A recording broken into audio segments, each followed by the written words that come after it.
చూడప్పా ఇప్పుడు ఓపెన్ గా చెప్తున్నాను బాగా విలేకరులు ఓపెన్ చెప్తున్నాను. నేను ఈ బిల్డింగ్ కట్టేదానికి ఎమ్మెల్యే గారికి 10 లక్షల రూపాయలు లంచం ఇచ్చినాను. అది ప్రమాణ సాక్షిగా ఖురాన్ మోసుకొని చెప్తాను. పచ్చి బట్టలతో ఎక్కడొచ్చి పిలిచి చెప్పినా 10 లక్షలు ఇస్తాను. ఆయన 50 లక్షలు నాకు డిమాండ్ చేస్తాడు. నేను ఇవ్వనని చెప్పినాను. అందుకోసమే సార్ వాళ్ళు పెడతారు. సార్ వాళ్ళు పేరు చెప్పడం లేదు.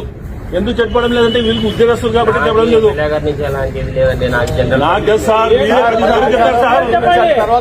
మేము చెప్పమే, మేము ఉద్యోగస్తులు మీ పేరు చెప్పమని చెప్తున్నారు. ఈ 40 లక్షలు ఇవ్వలేని కోసమే ఈ డివైజన్ వచ్చింది. ఊర్లో అన్ని బిల్డింగ్లన్నీ డివైజన్ కొడితే నా బిల్డింగ్ నేను కొడతాను. ఇది వాస్తవం. మేము 40 లక్షలు ఇవ్వము. 40 లక్షలు దొంగతనం చేస్తామా? మా జగన్ మేము కట్టిన 10 లక్షల రూపాయలు నేను ఇచ్చింది వాస్తవము. ఏ ఖురాన్ మీద చెప్తాను. పచ్చి బట్టలతో ఏ గుడిలో ఏ మసీదులో గానీ పిలిపించి నన్ను చేపెట్టి చెప్పంటే నేను చెప్తాను. 10 లక్షలు ఇచ్చింది. మళ్ళా 40 లక్షలు డిమాండ్ చేస్తాను. ఎందుకు ఇచ్చినారు అంటున్నా? బిల్డింగ్ కట్టడానికి ఇల్లీగల్ కన్స్ట్రక్షన్ ఇది ఇల్లీగల్ కాదు. ఆయన ఏలన్నాడు ఇస్తే కట్టిస్తాను లేకపోతే లేదు టీవీ ఫోన్ చేస్తున్నాడు.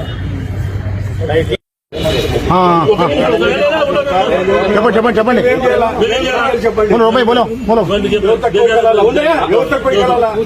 అవసరం లేదన్నా. ఇప్పుడు దీనికి ఏదైతే ఇప్పుడు రూల్ ప్రకారం మీరు డివిజన్ చేసి కట్టున్నారు కదా, రివిజన్ పెట్టుకోండి. టీడీఆర్ పెట్టుకోండి. సెట్ బ్యాక్ రిలాక్సేషన్ టీడీఆర్ కొనండి.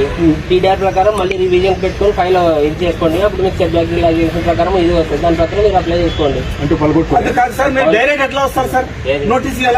నోటీస్ ఇచ్చామండి.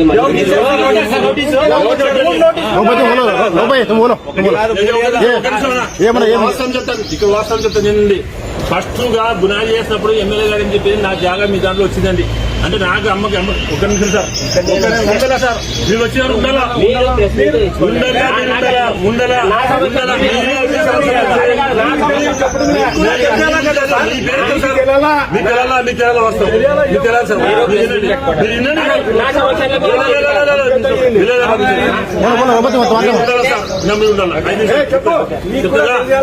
అన్యాయమైన తెలుసా?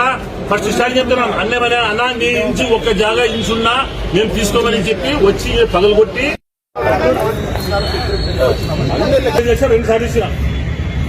నేనైనా నాకెదురిచ్చిన పెద్ద మసీదులో ఖురాన్ మోసుకొని పచ్చి బట్టలతో వచ్చి చెప్తా తెలుసా? అట్లా బల అలా ఏ గుళ్ళో చెప్పండి చెప్తాను. మధ్యవర్తికి 1 లక్ష రూపాయలు ఇచ్చినాను. మధ్యవర్తి డీజీపీ దీనికంట ఇప్పుడు పోయి మున్సిపాలిటీ ఆఫీసర్ పరంగా మేము పోతే గలాంటి పోయింటే ఏమన్నా తెలుసా? మీదేం గల చేతుండపా 4 సార్లు కౌన్సిలర్, 2 సార్లు సింగిల్ విండో ప్రెసిడెంట్, డైరెక్టర్. ఇంత ఈయన ఎమ్మెల్యే క్యాండిడేట్.